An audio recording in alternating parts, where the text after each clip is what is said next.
Hey everyone, have I here Bruno video on Dragon Ball Z Dokkan Battle. In this video, we're going to be doing our full breakdown with some fun little team builds for the Dokkan Festival exclusive Int HIRUDEGARN. So with that, if you're new to my channel, like, subscribe, comment below, do all that good stuff. Let's go ahead and dive right in.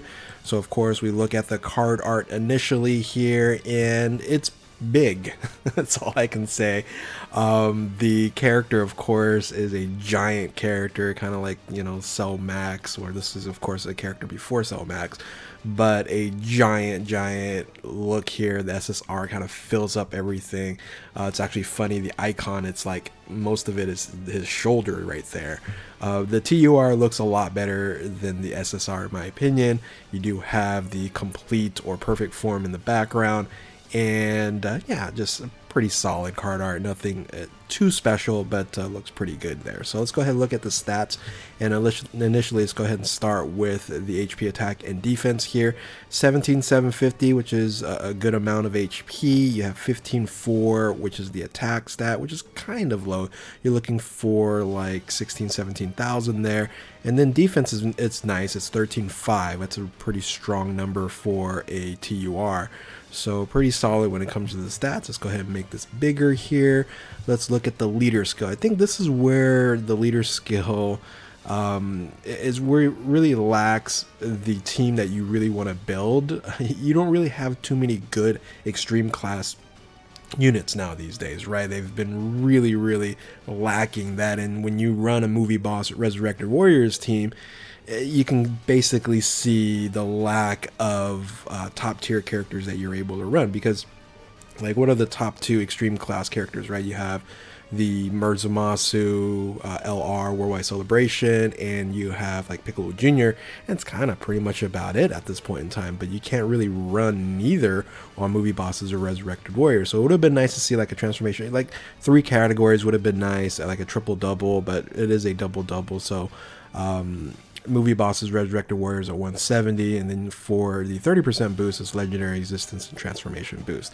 So when we do the team build, you'll see kind of where the problem is. It's fine on the main rotation, it's really the floaters that is the biggest issue. So the super attack here is raises defense, which is a stack, right? So this unit does stack defense, which I kind of doesn't really think that he needs it, but stacks defense at 30% for every super attack here, causes immense damage to enemy. And then the passive skill here, it does have an entrance animation, which provides you ki +3, attack and defense 100%, and a high chance of performing a critical hit for 5 turns from the character's entry turn. So very nice strong entrance animation here for 5 turns. And then attack and defense 200% right off the bat, that's really strong as well, plus an additional 100% when attacking, and then a great chance of evading enemies' attacks. So this is straight up 70%, whereas like the Goku, you have to be in the 2nd or 3rd position to get that additional boost there. But you know, all in all, this, you can put him in any slot here and you are going to be fine. When he transforms, however, there is going to be some limitation where you're going to have to put him in the 1st position, but in this case scenario, in the base form, as it also stacks, you're going to get a you know, great chance of evading and dodging, and it's pretty solid there. Then you get a launches additional attack, has a great chance of becoming super attack, which is great as well, within the same turn after evading attack. So you do want to dodge, because you're gonna get that additional attack, and then it's probably going to be a super attack here, and then that's going to cause a stack of that defense, and then plus an additional 10% with each attack evaded, up to 50%. So you do want to evade 5 times at least, and then of course still continue to stack that defense on there. So I think the kit here is really strong, really no limitations. You can just keep this unit here in this normal passive base form here, and you don't even have to transform. But when you transform, he does become pretty outrageous. So the transformation here can be activated from the 3rd turn from the starter battle if HP is 70% or less, which can be a little bit difficult with this dodging, but I'm really, the other units are going to take all that damage, which would be making it pretty easy for you to probably get under 70% at the 3rd turn, or starting at the 6th turn. Basically the exact same activation here as the Super Saiyan 3 Goku. Now you do have the links here: Brutal Beatdown, Berserker. We do have big bad bosses, that's always important. Revival, Nightmare, Fear and Faith, and then Fierce Battle. Categories are fairly limited. I'm just telling you, they need to do like 3 months worth of extreme class characters where they're just like, you know, just bringing in the fire, you know, every month for 3 months, and just build this up and then have different categories, because you only have 7 categories here, and that's a shame, right? So resurrected warriors, movie bosses, transformation boosts, time travelers, planetary destruction, story figures, their existence, and really most of these teams aren't very good at all. So again, it's a shame that that is the case. Luckily it has time travelers, so you can slightly run it on the merge monster team. I'll show you how that would work. But yeah, so this is the kit here, pre-transformation. It's solid as is, but when you do transform and turn into the complete or perfect form here, it gets a little wild. So you stop stacking. So that's why it is an active skill. So you can choose on when you want to stop stacking that defense, and then you're going to greatly raise his attack for 1 turn, causes immense damage to the enemy. Then you're going to have key +3 attack and defense 250% from that 200% boost there, plus an additional 150 when attacking, so an additional 50% there, plus an additional 100% to attack and defense, 100% with a high chance to perform a critical hit as the first attack return. So this is where I'm talking about. You do, when you transform, want to make sure that you're going to be in first position. You know, prior to that, you can put them really anywhere, but when you transform, make sure it's in the first positions, because this is really super powerful damage that you're able to do in the first slot. Then you launch his additional attack, has a great chance to become a super attack. That's just free, and then great chance of evading enemy attack. So that's still there, but with that comes even more craziness. Launches an additional attack, has a high chance of becoming a super attack with each within the same turn after evading. So this one here, you don't have to evade for the great chance, but you do have to evade for an additional high chance of an additional attack with a high chance of becoming a super attack, which is again wildly strong. And then you have the hidden potential to proc, so it's going to do a lot of damage here. Plus an additional chance of evading enemy's attack and a chance of performing critical hit 10% with the same turn with each attack evaded. And then this is where it gets crazy.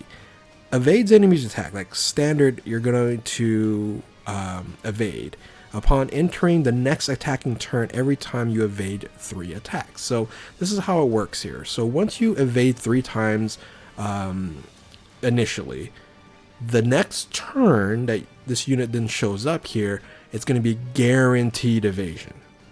Then that resets, and then you basically can do it again. You have to evade 3 times, and then it goes back again, and then again, and again, and again. So, but it doesn't like just automatically do it. It does reset for 1 turn, and then you have to evade 3 times again using the great chance anyway, right? And then you're gonna get this additional chance with each evasion. So it's like, on top of the great chance, it's going to proc again. You're generally not going to get hit. So, but if you do, it's you know, most likely with the damage boost that you're getting in defense, it's still not going to do a tremendous amount of damage either way. So yeah, this kit is ridiculously strong. They did a great job when it comes to it. Nothing changes in the links, which is good. And this is the perfect form, complete form of HIRUDEGARN, and it's pretty outstanding. I think this right here is better than the standby for the Goku, right? Because you're doing possibly 4 super attacks, and you're pretty much dodging everything. It's crazy strong. So the issue though is you really don't have strong link partners.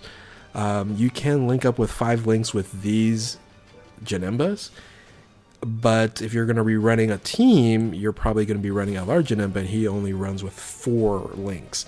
And you do have big bad bosses, which is great. That's really all you kind of need. But ultimately, yeah, your links aren't very good. On top of that, let's talk about the team. As of this moment, right, your main rotation is generally going to be run by HIRUDEGARN and Janemba, and then Golden Frieza. That's generally how you're going to be running it initially. Now you can run some other units on here in first position, But ultimately, the floaters are like your biggest question marks. Like, okay, what am I going to do? So it really depends on what type of fight you're going to be going up against.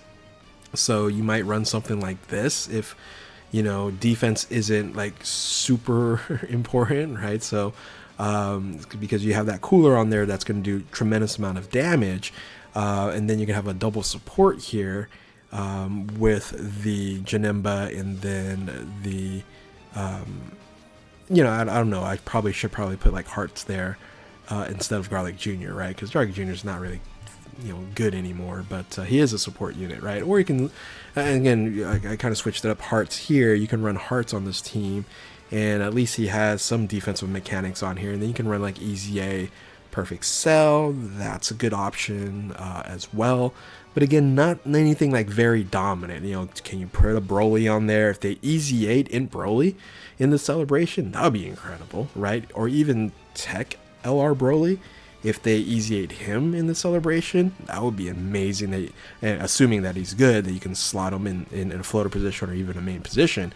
That's going to be, you know, what we're looking for. We have a decent team, but we could use just a couple more, and then this team becomes, you know, mega busted, really, really, really good. So we have the pieces, we just don't have everything to kind of coincide, right? Because you can then run like a, you know, with 170% units on here, like a metal cooler.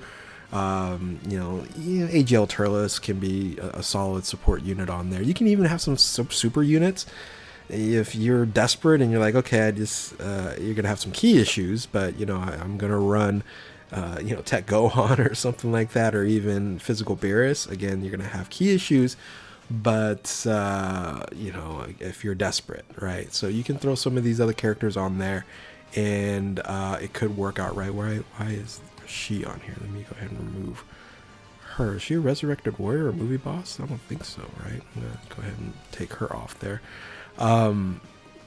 But anyway, yeah, you can see the problem here, right? So the big questions are that I think the main rotations are going to be set.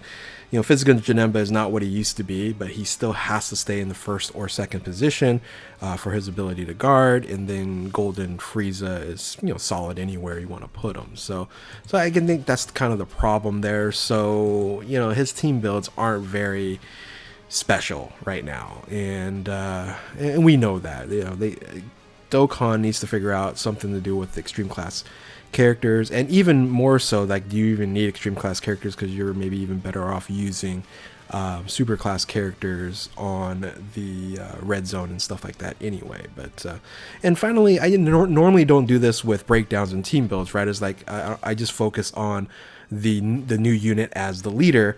But you know, the best extreme class team in the game right now is going to be using the Murzumasu here, and you could create a 150% plus a 30%, so 180% buff here for the HIRUDEGARN, because he is an extreme class at 150, and then he's a time traveler, so that does a little benefit with that 30% boost. He's not a Realm of Gods, Worldwide Chaos, or Fused Fighter, unfortunately. So this becomes fairly interesting. At least, you know, you have the other Zamasus on floaters, so you can link up very well in the main rotation, as you know, Murzumasu kind of just, you know, goes through the motions until he can, you know, do his active skill, right? So anyway, I just want to throw this in here, but ultimately, you know, you're going to run something of this nature, generally the 200% team. Maybe you can run like Metal Cooler for certain fights and stuff like that, but you really don't have a lot of 170% options besides that. But hopefully you guys enjoyed this video here. Hopefully this is helpful, and if you're new to my channel, like, subscribe, comment below, do all that good stuff. Thank you all for watching. Keep on Dokkaning, and we'll catch you next time. Later.